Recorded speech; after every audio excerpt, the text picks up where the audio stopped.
Bismillahirrahmanirrahim. Wassalatu wassalamu ala ashrafil mursalin. Bienvenue dans cette séquence dans laquelle on va étudier un écoulement permanent d'un fluide parfait incompressible. Donc, définissons d'abord la notion de débit. Donc, en appelant dV et dm respectivement le volume élémentaire et la masse élémentaire traversant une section donnée S pendant le temps élémentaire dt. Donc, on définit le débit volumique, QV, égale la variation de volume par unité de temps. Et le volume, dV, égale à la section, qui est plus ou moins dans une conduite en général sans changement de section, donc il est constante, égale à S fois la variation de longueur. Et on sait que la variation de longueur par unité de temps, c'est tout simplement la vitesse. Donc, le débit volumique égale à S, la section, fois la vitesse moyenne. Concernant le débit massique, c'est la variation de la masse par unité de temps. Et on sait que la masse égale à la masse volumique fois la variation de volume. C'est la définition donc de la masse volumique. Rho égale à dm sur dv. Donc, dm égale à ρ fois dv. Donc, dv par dt, on l'a déjà vu, c'est quoi? C'est tout simplement le débit volumique. Donc, qm égale à ρ fois le débit volumique égale à ρ fois la section, donc la masse volumique, ρ, fois la section de l'écoulement, fois la vitesse moyenne de l'écoulement. Donc, si la masse élémentaire dm de fluide, donc s'est écoulée à travers S1, est la même que celle qui s'est écoulée à travers S2. Donc cela traduit la continuité de l'écoulement, c'est-à-dire la même masse de volume qui s'écoule à travers S1 va s'écouler à travers S2. Donc cela traduit que cet écoulement est continu. Donc on déduit ce qu'on appelle l'équation de continuité. Donc la masse qui s'est écoulée à travers S1, donc bien sûr elle sera égale à ρ fois le volume, ça c'est le volume, donc S fois dx c'est le volume, qui a traversé la surface S1, sera la même qui va traverser la surface S2, puisqu'on a un écoulement continu. Donc, bien sûr, si je divise par l'unité du temps, j'aurai d de x1 par unité de temps, donc variation de longueur par variation de temps, c'est la vitesse. Donc j'aurai tout simplement ρ S1 fois V1 égale à ρ S2 fois V2, c'est-à-dire S1 fois V1 égale à S2 fois V2, c'est l'équation de continuité. Merci. Donc on va commencer d'abord par le cas d'un écoulement sans échange de travail, ça veut dire en l'absence de toute machine hydraulique. Donc considérons dans une conduite parfaitement lisse, ça veut dire absence de frottement, le déplacement d'un certain volume d'un fluide parfait incompressible. Donc supposons que la masse du fluide comprise entre S1 et S2, ça veut dire cette masse de fluide, supposons qu'elle est égale à 1 kg et que la masse sous-C du fluide comprise entre S2 et S'2 égale aussi à 1 kg. Donc cela se passe comme si cette masse comprise entre S1 et S2 se déplace de la position 1 vers la position 2. Donc si aucune énergie n'est échangée entre le fluide et le milieu extérieur pendant le trajet de celui-ci, ça veut dire qu'il n'existe ni aucune machine hydraulique, ni pompe, ni turbine, etc. De la position 1 jusqu'à la position 2, il n'y a pas de frottement aussi, il n'y a pas d'échange de chaleur, etc. Nous savons que l'énergie mécanique de la masse, donc de 1 kg, sera invariable. Ça veut dire l'énergie mécanique sera conservée. Donc pour un fluide incompressible, l'énergie mécanique peut prendre trois formes.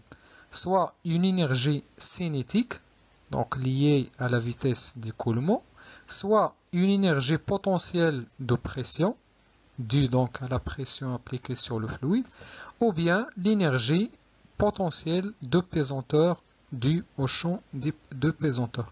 Donc la première forme, c'est l'énergie cinétique. Bien sûr, ça nécessite quelques prérequis de physique, donc il faut revoir le chapitre des énergies. Donc l'énergie cinétique égale 1 demi m fois v. Avec m, c'est la masse, et v, c'est la vitesse d'écoulement du fluide. Donc, ici, on s'intéresse à une masse de 1 kg du fluide. Donc, l'énergie cinétique égale à 1 demi V au carré. Deuxième forme d'énergie, c'est l'énergie potentielle de pression. Donc, on a l'énergie de pression égale à la pression fois le volume de fluide concerné par cette énergie.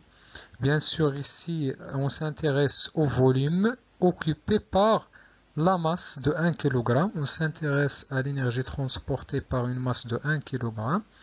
Donc, le volume de cette masse, donc c'est le volume de cette partie du fluide, égal à quoi? Égal à la section, par exemple ici S1, fois dx1. Donc, en général, le volume du fluide égale à S, la section S, fois d de x. Et bien sûr, je sais que ρ, donc par définition, la masse volumique, c'est quoi? C'est la masse sur le volume. Donc automatiquement, la masse, c'est ρ fois V. Bien sûr, V, on va le transporter ici. La masse dans notre cas égale à 1 kg et le volume égale à S fois dx. Donc l'énergie potentielle de pression pour 1 kg de fluide est la suivante, E égale à P sur ρ, la pression sur la masse volumique. La troisième forme d'énergie, c'est l'énergie potentielle de pesanteur. Donc il est par définition égal à la masse fois le champ de pesanteur fois la cote ou bien la hauteur Z. Donc pour la masse de 1 kg, on a ici M égale à 1 kg. Donc l'expression de l'énergie devient E pesanteur égale à G fois Z. Donc par conservation de l'énergie mécanique, on obtient ce qu'on appelle l'équation de Bernoulli. Bien sûr, supposons qu'il n'existe aucune machine hydraulique, aucun échange d'énergie. Donc j'ai la somme des trois formes d'énergie. L'énergie cinétique V au carré sur 2, plus l'énergie de pression P sur ρ, plus l'énergie de pesanteur G fois Z est une constante. Donc c'est la loi de conservation d'énergie. C'est ce qu'on appelle tout simplement l'équation de Bernoulli dans le cas d'un écoulement permanent d'un fluide parfait, incompressible, sans échange de travail. Chaque terme de cette équation se calcule en joules par kilogramme. Le théorème de Bernoulli dans le cas d'un écoulement permanent d'un fluide parfait, incompressible, mais ce cas avec un échange de travail. Donc, considérons toujours le schéma précédent, sous les mêmes hypothèses, on suppose de plus qu'une machine hydraulique est placée entre les sections S1 et S2. Donc là, on suppose que j'ai ici une machine hydraulique. Donc cette machine est caractérisée par une puissance nette, P net, c'est la puissance échangée avec le fluide, et une puissance sur l'arbre, PA. Donc, sachant que l'arbre c'est quoi? C'est l'axe tout simplement de la machine, l'axe tournant de la machine. Et bien sûr, cette machine est caractérisée par un rendement état. C'est tout simplement le rapport entre la puissance à l'arbre et la puissance nette. Donc cette machine peut être soit une turbine, c'est une machine qui utilise l'énergie hydrique pour soit produire de l'électricité, soit faire tourner pour d'autres finalités, d'autres machines, soit une pompe. Bien sûr, on sait que la pompe, c'est une machine qui fournit de l'énergie au fluide en général pour le transporter en hauteur. Donc, entre le point 1 et le point 2, on a des échanges d'énergie, bien sûr, entre la machine et le fluide, dû à la présence de machines. Cela se traduit par un travail total échangé par unité de masse du fluide noté W. Donc, si W est supérieur à 0, ça veut dire ce travail est reçu par le fluide, donc c'est le cas des pompes. Si le travail est négatif, ça veut dire si le fluide qui fournit le travail, qui fournit une puissance, une énergie, il s'agit donc dans ce cas d'une turbine. Donc l'équation de Bernoulli devient, dans le cas de la présence d'une machine hydraulique, l'énergie dans ce cas n'est plus conservée. Donc la différence d'énergie entre le point 2 et le point 1 égale au travail échangé avec la machine. Pour un écoulement permanent d'un fluide parfait incompressible avec échange de travail, bien sûr l'échange de travail se fait avec une machine hydraulique qui peut être soit une pompe soit une turbine. L'équation de Bernoulli s'écrit de cette façon, c'est-à-dire la différence d'énergie entre les deux positions, la position 1 et la position 2, égale au travail échangé avec la machine.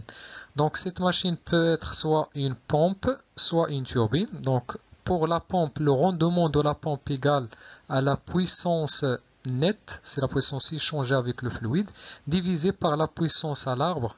Donc c'est une puissance qui est donnée par le constructeur plutôt. On peut aussi la trouver sur la fiche technique de cette machine. Et pour la turbine, le rendement est donné par la relation la puissance à l'arbre. Donc c'est la puissance fournie par la turbine pour d'autres finalités, production d'électricité, etc. Sur la puissance nette, c'est toujours la puissance échangée avec le fluide.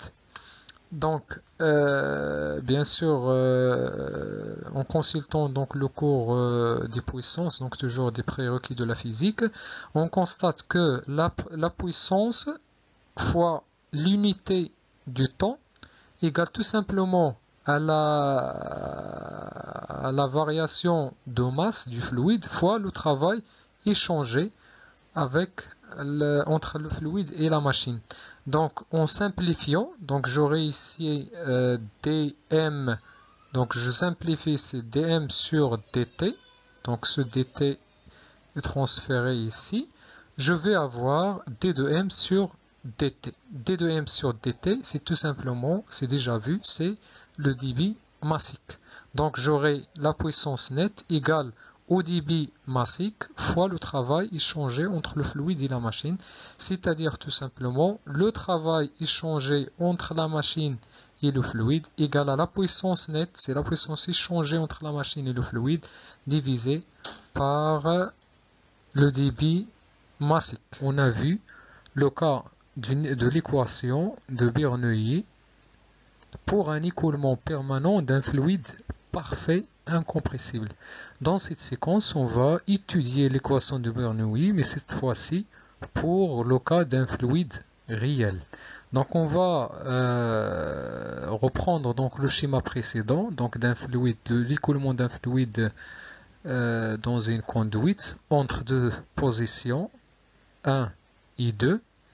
Seulement cette fois-ci, le fluide est considéré réel. Qu'est-ce que ça veut dire réel? Ça veut dire les forces de frottement visqueux ne sont plus nulles. Donc ils sont notés ici D de temps. Donc ces forces donnent naissance à ce qu'on appelle des pertes de charge. Ça veut dire des pertes d'énergie. Donc, l'énergie mécanique, cette fois-ci, transportée par une masse élémentaire du fluide, n'est plus conservée. Donc, l'équation de Bernoulli deviendra, dans ce cas, la différence d'énergie entre les deux points 1 et 2 n'est plus une constante, n'est plus plutôt nulle. Il est égal au travail des forces de frottement visqueux. Et avec donc sigma W dt, donc dt plutôt, c'est le travail des forces de frottement visqueux des temps. On définit donc la perte de charge entre deux points 1 et 2 par G12, donc G12, G12 égale sigma de W dt, qui est la perte d'énergie par frottement visqueux. Donc dans la séquence suivante, on va voir quelle est l'expression de ce G1. On a vu précédemment que l'équation de Bernoulli pour un écoulement permanent d'un fluide réel s'écrit sous la forme. Donc la différence de la charge hydraulique entre deux points 1 et B égale aux pertes de charge. Bien sûr, ces pertes de charge, on a déjà vu qu'elles sont dues au frottement visqueux, soit entre les molécules du liquide, qu'on considère dans ce cas réel, soit entre le fluide et les parois de la conduite. Si en plus, on a une machine entre les deux points 1 et 2 qui échange un travail W par unité de masse, en plus bien sûr du frottement visqueux, alors l'équation de Bernoulli devient, donc toujours la différence entre la charge hydraulique entre les deux points 1 et 2, égale en plus des pertes de charge, égale au travail échangé avec la machine hydraulique. Bien sûr, ce travail peut être soit positif, soit négatif, selon est-ce qu'il s'agit d'une pompe ou d'une turbine. Concernant les pertes de charge, ils peuvent être soit des pertes de charge linéaires, soit des pertes de charge singulières, soit les deux. Donc on peut écrire que les pertes de charge sont égaux à GS, les pertes singulières, plus GL, les pertes de charge linéaires. Donc on va commencer par les pertes de charge singulières. Quand la conduite subit de brusques variations, soit de section, soit de direction, il se produit des pertes de charge dites singulières. Donc les pertes de charge singulières sont dues soit à la variation de la section de la conduite, soit à la variation ou bien changement de sa direction. Ils sont généralement mesurables et font partie des caractéristiques de l'installation. Donc ces pertes de charge singulières sont exprimées par la relation suivante, moins Ks fois V au carré sur 2, avec bien sûr V c'est la vitesse de l'écoulement et Ks c'est le coefficient, le coefficient de perte de charge singulière. Il dépend de la nature et de la géométrie de la singularité de forme. Bien sûr, est-ce qu'il s'agit d'un changement de section ou bien de direction, changement brusque ou bien progressif, etc.